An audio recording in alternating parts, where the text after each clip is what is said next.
Okay, we do get the black pieces, and we're facing actually e3 on the first move, meaning that we're gonna be going for the reverse London. Gonna go bishop f5, and gonna develop my knight into f6. He does go bishop d3.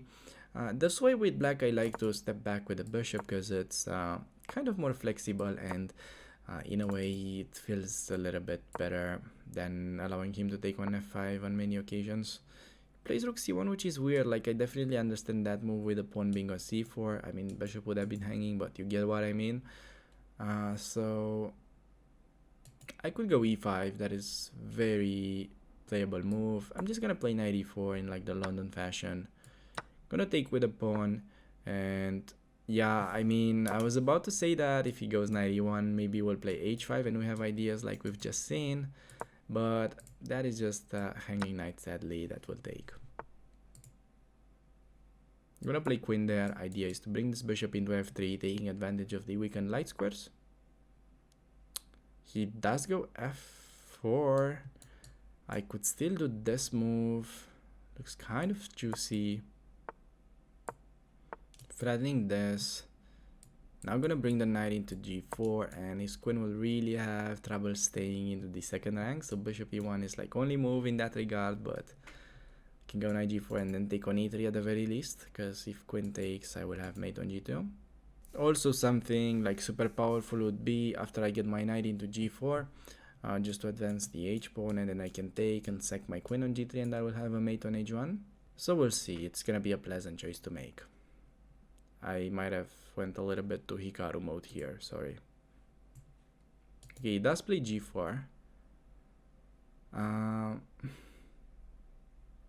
Okay, I mean, that's fine, I guess, by him, but it's still like down a piece and completely resignable, so not sure what this is saving. I can still go for the mating attack without the queens being on. Okay, he does take. I'm simply gonna take back. If knight e4, just bishop drops to e7, maybe f5. Maybe just h4. Yeah, just gonna go h4. Gonna be taking with a rook.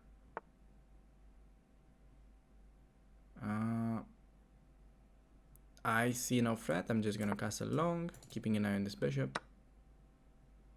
He takes. I'm just gonna take. Bishop e1. Can just go there with rook g2 idea. And I'm actually threatening to mate.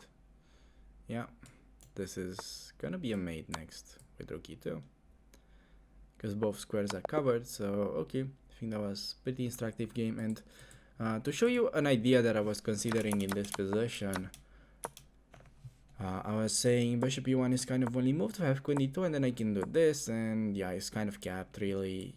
So let's say he plays knight d1, I go h4, he goes like c4, and then I have this idea to sacrifice the queen and mate on h1, which was pretty cute.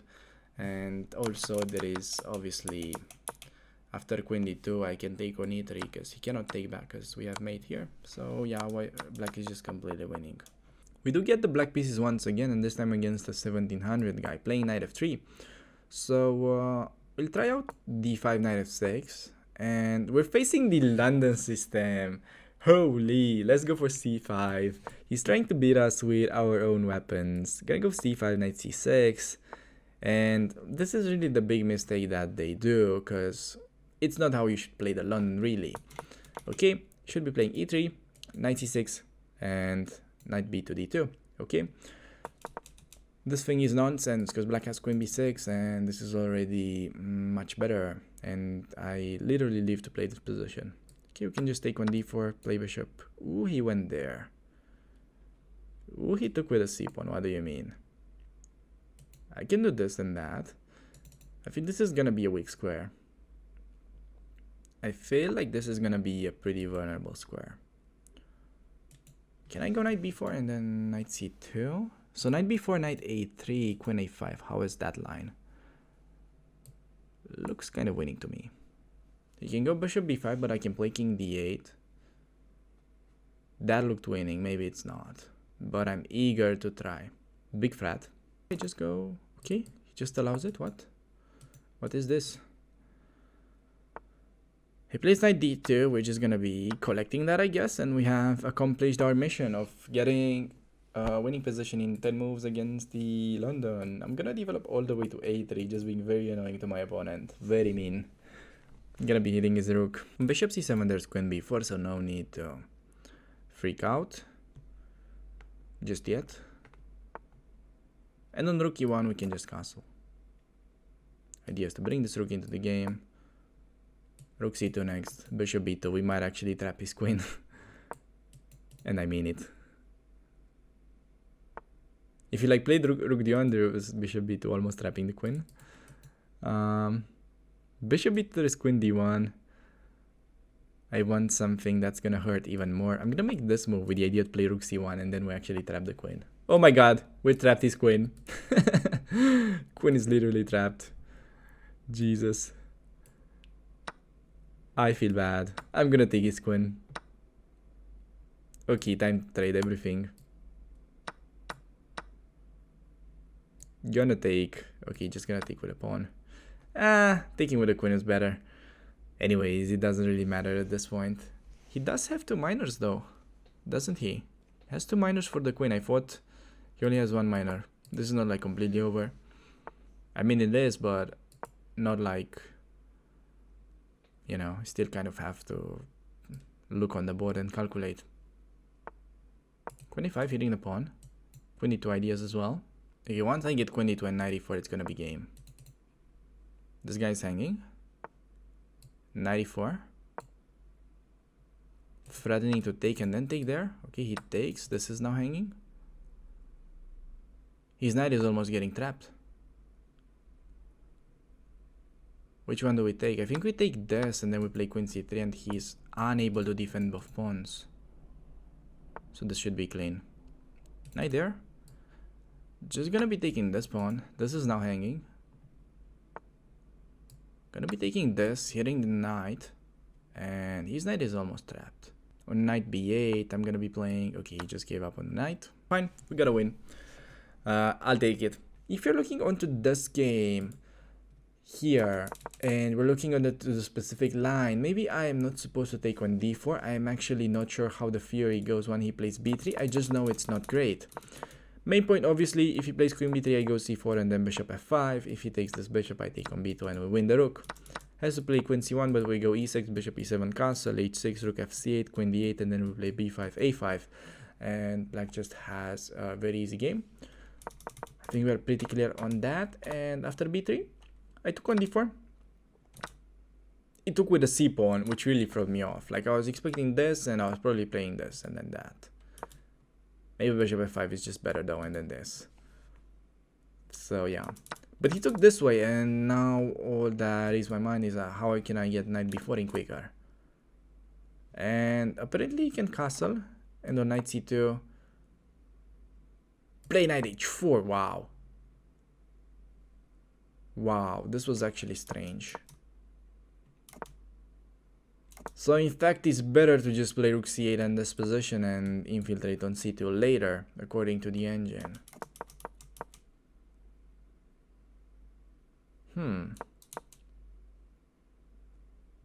But okay, in this position I could also play e6 with castle and then knight e4, and he's struggling to develop because this move runs into this.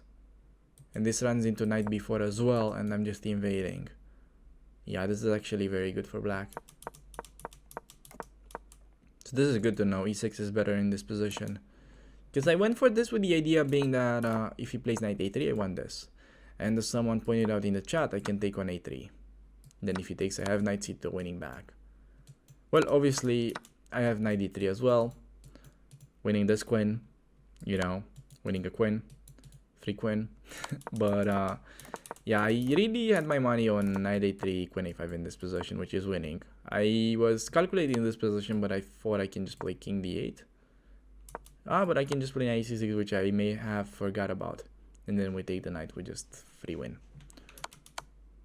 So anyways, after we took on a1, it's just a win, and yeah, that was pretty clear. We do get the black pieces, and we might be getting the London system, but with colors reversed. Against the Larsen, against Mr. Larsen.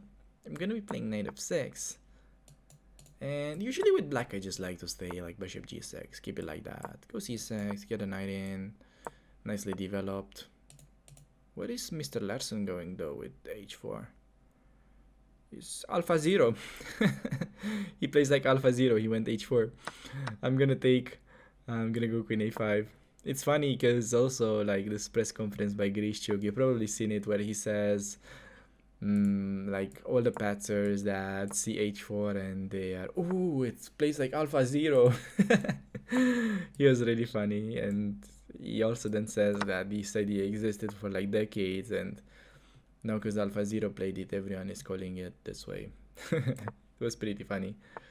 I mean, it's like always funny because whatever Grishchuk says, he's funny without trying to be funny. I'm not sure if you like noticed this thing, because he was once funny and then people try to, you know, kind of believe that he's funny anyways, even though he's not even trying.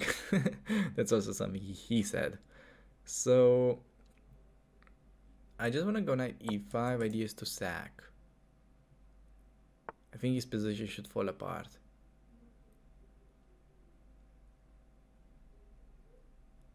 I think queen b6 is best. Idea to take. Maybe taking on g4 first was okay. Gonna be making this move. I think they should be like easily winning now. Taking with a knight, taking on e3, and then this will hang.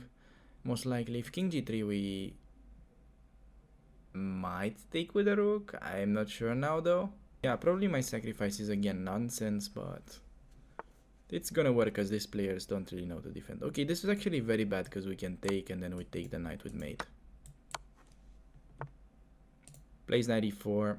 I could take d3. Just gonna take. And yeah, it's now free win. His king is way too weak. Way too weak. Incredibly weak. I haven't seen a weaker king in my life. What is he thinking about? He was tanking, man. That was crazy. Just gonna go rook e3. King g2, I guess. Queen g4 ends the game. King f1. Can just give this check. Bring the big guns into the game with rook e8. Everyone joining the party, and rook f1 is like a nice double check. I can play rook f2 as well. The funny part about this position is that you get so many tempting options that you don't know which one to choose, and he finally resigns. But if you're looking at it, I'm not sure if my sacrifice was correct. I could go like Mikhail Tal and say that there are good sacrifices and there are mine, but I'm not, and I don't know, it felt like decent what I did, but now that I'm thinking about it, not sure if it was good. And I could have gone rook e3, man. This was like so simple and so effective, and the position is really calling for it. It was like also so logical. Yeah, I mean, if king goes there, this is just beautiful. Queen is coming into f2. Queen is going into e5 as well. This was just way cleaner, but okay. There are correct sacrifice and there are mine after knight e5. I was thinking to take on g4. I didn't. But now I went for this, which is actually correct. But I'm not sure how to play on king g3. I was thinking to take, but I was lacking a move on this. Oh, but I can just take. I would have seen this during the game though. I generally see this kind of lines during the game. Funnily enough, c5 is stronger though. It's like a +7 compared to a +3. But okay. That was a good game, I think though. I really like to play this kind of reverse London against the sidelines when they try like the Larson opening or like other stuff that is non-d4 stuff. Get the black pieces. We're playing Mehdi on Twitch. Might be facing another streamer. Shout out to him.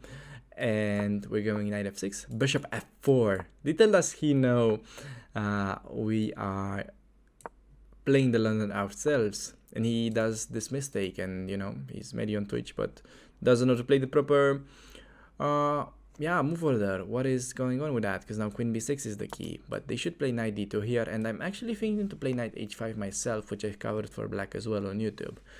But let's see. Queen b6, maybe he has some idea that we don't know. He disconnected. Fair enough. Just play queen b6 and they disconnect. I'm actually not sure about the queen c2 line. I think against the queen c2 line, you should just play g6 and then bishop f5. Because if you go bishop f5, immediately there's dc. Plays queen c1.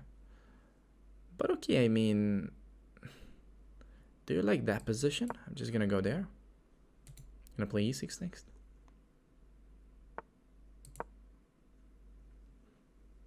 Going to play bishop e7 and castle short. Let's go knight e5, which I can take or I can ignore. I think we'll ignore for now. We do see the trade, and I can take with a b pawn, take and then push c5, or I can take with a queen. I think I like taking with a b pawn, and then we take and we push. Yeah, c5. I think remaining with this nice pawns in the center is definitely in my favor.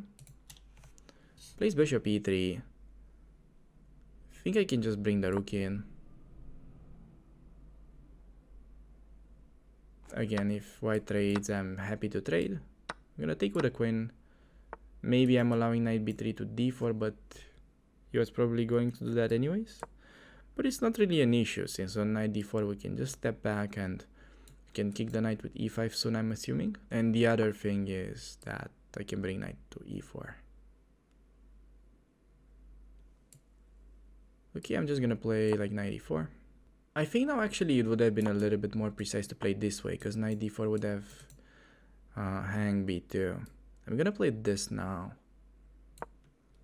And the idea is to just play a5, a4, and he'll have problems with the b2 pawn. Now that white took, I can definitely take and have the same plan. I think black is definitely clearly better here, probably close to winning. I think white should play like queen d2 and then try to defend this pawn somehow. I'll just try a5, a4, but the thing is, once he plays queen d2, I can even play rook b8. Goes queen e3. I can definitely trade and create a weakness for him. I'll play rook b8 though, with the idea to take with the rook, and he still has to like defend his second rank. Okay, maybe I should have just taken. That was dumb by me. I'm gonna accept my mistake and say that what I did was really dumb. But I'm still doing okay. a5, if he takes on a5, I take there and his whole pawn structure is messed up. That is just technically winning for black. Yeah, I have one pawn island. Look at this. This is really nice, and he has so many weaknesses. Okay, I think I should just stop knight e7 and should be doing very well. Just gonna play... I don't really have a way to stop him from taking on g6, but I'm gonna play this move. He can take. Okay, he plays a4. I'm gonna stop this pawn with rook a5. He does take, and now it's gonna be a really nice rook endgame. We'll see how to put pressure on these weaknesses. I'm gonna play rook b3. I'm gonna be bringing this king all the way. Okay, he's trying to play c4, which might be a good idea. Exchanging one of the weaknesses. Okay, I'll make this move and then I'll play rook b4. Actually, on c4, I think it might be better to play d4. Then the pawn is coming into d2 and the king is gonna stop his pawn. If I can bring my king all the way to like c5, definitely an easy win. Kind of a pity. Okay, just gonna bring the king. Gonna bring the king all the way.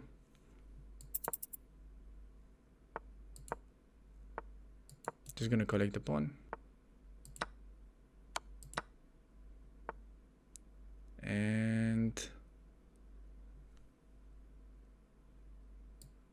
I think I'll play this move. Attack the rook. Take this, and now his king is kind of stuck. f5, so the rook does not activate.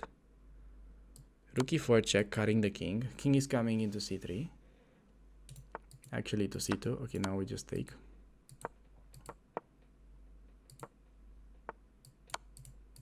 Okay, we take another pawn.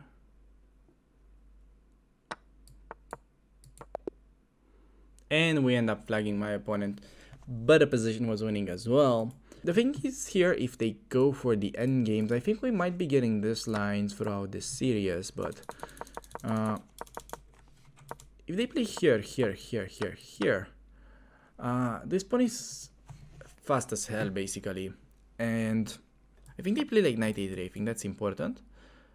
But then I remember something like maybe rook a5 with the same idea, and I'm not sure how like the theory goes, but for example, if they go knight d2, a very annoying move to deal with could be e5, and after d5 they just take on a3 and then play knight h5, and white ends up with this completely messed up structure, and black is just much better. So if they just played like, let's say, like the normal way, we go b5, and actually b5 might be inaccurate here. We play something like this first, and after this we do go e6, then we do go this, and I think the positions are gonna be playing out something like, let's say, knight d2, b5, a3, and now, yeah, something that I really like to do is like read out this knight around something like this. And it is not like completely horrible for white, but I'll show you like a cute idea here. Let's say, I don't know, what could white play really? I think maybe, let's say they are waiting. I'm gonna get this knight, and the idea is to go here and there. If they go this, we can play knight a4, and if they take, we have ideas to like take and then bring this rook in. But it's not like really that clear here because they can get in e4. So yeah, I mean, it's definitely very pleasant for black. It's not like an instant win, but it's like white is playing with the black pieces, if you know what I mean. Yeah, well, let me show you like a plan here, because I show you like something that was like a little bit messed up, because he was able to break with a4. Like usually, I mean, they shouldn't break. When they break with a4, they equalize. But let's say instead of this, they play like rook c1. Just make some kind of idiotic move. They go there, and we go there. Then we can take, and taking with the b pawn is interesting because then we have this idea to put pressure on this pawn. And to understand these positions, I actually analyze them on my YouTube channel from the white side. In this lines going like this when they play like the symmetrical way, or the Slav setup, where we go c4, e6, queen b3, queen b6, we play c5, and it's literally the same thing. Literally, a6, b4, they play like rook c8, we go h3, they play like h6, and now we go knight d2, bishop e7, knight b3, and then these lines that are like very typical, and they castle, and you go like here, and then this idea to bring the rook in. And if they go e5, you can just play king d2, and it's still like very nice here for white. So like if you see these positions, and now you go to what we have just seen, like move 12, like here, if we like flip the board, it is literally the same thing but with like opposite colors. So that's the point that I'm trying to make. You don't need to have the courage to play king d2 there. It's just that there's nothing to happen. I mean, point is that they're threatening to take, so we just want to be able to take back with the e pawn, and something like this is not great for black, because if they take, then rook b4 wins the pawn, and if they take with like, let's say, the bishop, then this is still bad after the same. You can throw in f3 and then rook b4, and black is just not gonna be able to defend it. And otherwise, yeah, I mean, we're just intending to go there and collect the pawn. So that is like a very kind of effective way to play as white. I literally won so many games as white in this kind of lines. And something that's a little bit more annoying for me is when in these lines they actually start by taking on b1, even though white is still clearly better in the upcoming lines after like b4, a6, rook c8, h3, important play h3. White is still like better in the upcoming positions, but I just feel like it kind of helps black to give up that bishop in the beginning of the line. And even though, you know, white is still having really nice positions in these lines, after like e5 you can just castle or go king d2 or whatever. Actually king d2 is worse here, but let's say you play like castle. Actually I remember I believe Gata Kamsky game that went this way. He ended up winning. So yeah, I mean, I'm really a big fan of this type of positions as a London player, and I think they are kind of nice to play with the two bishops. It's true that in blitz games, it's kind of hard because you need a decent amount of time to kind of coordinate your bishops and slowly put pressure on your opponent, but objectively speaking, this is very good for white. I mean, that's where I'm trying to go with this.